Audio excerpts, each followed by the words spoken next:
आखिर भारत दुनिया भर का कचरा क्यों खरीद रहा है? दोस्तों, ऐसी क्या वजह है कि दुनिया के लगभग 25 देश कई मैट्रिक टन कचरा भारत को बेच रहे हैं? भारत में तो ऑलरेडी इतना कूड़ा कचरा मौजूद है, तो फिर भारत को दुनिया भर की गंदगी अपने देश मंगवाने की क्या जरूरत है? भारत इस कचरे से क्या करता है? क्या है भारत में आने वाले कचरे का असली सच? चलिए जानते हैं। दोस्तों, हमारे देश भारत की आबादी कितनी ज्यादा है ये तो आप सभी जानते हैं, पर जितनी ज्यादा यहाँ की आबादी है उससे कहीं ज्यादा यहाँ के लोग कचरा फैलाते हैं। लेकिन क्या कभी आपने ये सोचा है कि इतना ज्यादा खुद का कचरा होने के बावजूद आखिर क्यों भारत दुनिया भर में से 25 देशों का कचरा खरीद रहा है? आप ये जानकर हैरान हो जाएंगे कि भारत हर साल 43 करोड़ कचरा अपने देश मंगवाता है, जिसमें से कुछ इलेक्ट्रॉनिक वेस्ट होता है तो कुछ प्लास्टिक वेस्ट, और प्लास्टिक वेस्ट में से भी कुछ मटेरियल ऐसा भी मौजूद होता है जिन्हें रिसाइकल नहीं किया जा सकता। तो फिर ऐसी कौन सी जरूरत है जो सिर्फ कचरे से ही पूरी की जा सकती है? दोस्तों, हम आपको कुछ भी बताएं उससे पहले एक बार आप इस सड़क पर नजर डाल लीजिए। ये एक ऐसी सड़क है जो 12 राज्य को जोड़ती है। इस पूरी सड़क की लंबाई लगभग 1 लाख किलोमीटर है। पर क्या आपको मालूम है, ये इतनी शानदार और मजबूत सड़क को किसी और चीज से नहीं बल्कि प्लास्टिक वेस्ट मटेरियल से बनाया गया है, जिसमें 1 किलोमीटर की सड़क बनाने के लिए 1 टन प्लास्टिक का इस्तेमाल हुआ है। वैसे देखा जाए तो आइडिया बुरा नहीं है। बाकी चीजों के मुकाबले प्लास्टिक वेस्ट से सड़क बनाना काफी किफायती साबित हो रहा है। लेकिन क्या केवल सड़क बनाने के लिए भारत इतना सारा कचरा दूसरे देशों से मंगवा रहा है? क्योंकि अगर ऐसा होता तो ना जाने भारत में कितनी सारी मजबूत सड़कें बन चुकी होती। असल में दोस्तों, भारत में कचरे से और भी कई चीजें बनाई जा रही हैं, क्योंकि भारत सरकार ही नहीं बल्कि यहाँ के लोग भी अपने जुगाड़ू दिमाग का इस्तेमाल करके शानदार कारनामे करना नहीं भूलते। अब जैसे कि आप प्रोफेसर सतीश कुमार से ही मिल लीजिए, जिन्होंने पेट्रोल और डीजल के बढ़ते दामों पर लगाम लगाने का तरीका ढूंढ लिया है, जहां इन्होंने एक ऐसी तकनीक का आविष्कार किया जो प्लास्टिक के कचरे से पेट्रोल और डीजल बनाने का काम करते हैं।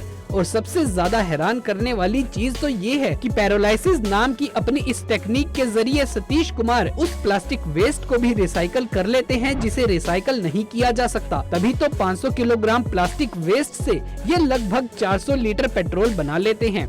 ठीक इसी तरह आज राजस्थान के भीलवाड़ा जिले में रहने वाले आदित्य बांगर नाम के नव युवक ने ऐसा कमाल करके दिखाया है कि आप सोच में ही रह जाएंगे। 17 साल के इस लड़के ने एक ऐसी कंपनी डेवलप की है जिसका नाम ट्रैश टू ट्रेजर है। अब आप ये जानकर हैरान हो जाएंगे कि आदित्य की ये कंपनी प्लास्टिक वेस्ट मटेरियल से कपड़ा बनाने का काम करती है। हर रोज इनकी फैक्ट्री में 10,000 टन कचरे को रिसाइकल करके कपड़ा बनाया जाता है, जो कि वाकई में बहुत इनोवेटिव तरीका है। भला किसने सोचा होगा कि उसके द्वारा पहने जाने वाले कपड़े भी अब कचरे से बनकर तैयार होंगे? पर अभी तो सिर्फ शुरुआत है जनाब, क्योंकि कोयम्बटूर के श्रीराम इंजीनियरिंग कॉलेज और CSIR IIMT त्रिवेंद्रम के वैज्ञानिकों की एक टीम ने एल्यूमिनियम स्क्रैप को रिसाइकल करने के लिए कम लागत वाली एक नई तकनीक विकसित की है।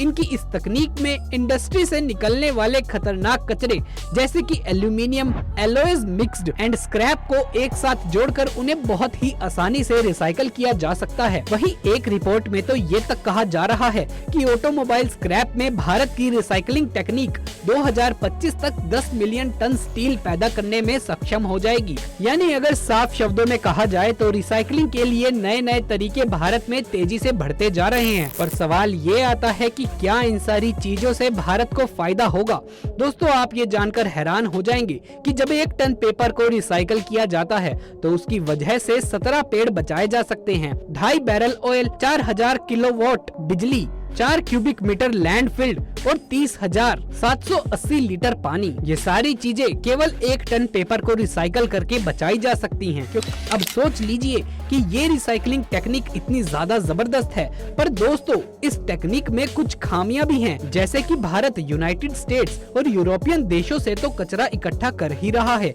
लेकिन पाकिस्तान और बांग्लादेश जैसे देश भी हैं जहां से कचरा हमारे भारत में आता है। ऐसी पर्दे के पीछे छुपी हुई बहुत सी कंपनी हैं जो भारत को पाकिस्तान और बांग्लादेश का कचरा बेचती हैं।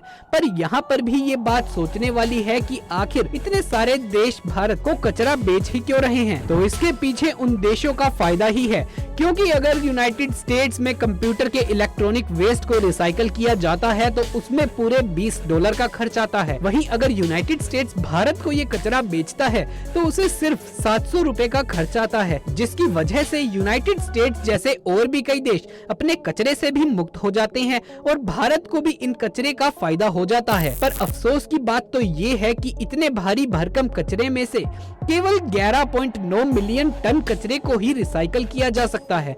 बाकी का 30 मिलियन टन कचरा डंप कर दिया जाता है और इतने सारे कचरे को डंप करने के लिए बहुत बड़ी जमीन की जरूरत पड़ती है। इस कचरे को एक एरिया में डंप किया जाता है, पर जिस तरीके से हमारे देश में कचरे का तादाद लगातार बढ़ती जा रही है उसे देखकर ये कहना गलत नहीं होगा कि आने वाले समय में हमारे देश के कचरे को ठिकाने लगाने के लिए सरकार को एक पूरा का पूरा शहर ही बुक करना होगा। और इससे भी ज्यादा बड़ी बात तो ये है कि ये वो कचरा है जिसे आज की टेक्नोलॉजी के हिसाब से भी रिसाइकल नहीं किया जा सकता। कुल मिलाकर देखा जाए तो हमारा देश भारत दुनिया के अलग अलग देशों से कचरा मंगा तो रहा है और उसका सही तरीके से इस्तेमाल भी किया जा रहा है, लेकिन ये जो इस्तेमाल है उतने ज्यादा बड़े लेवल पर नहीं किया जा रहा है जिस लेवल पर कचरे को मंगवाया जा रहा है।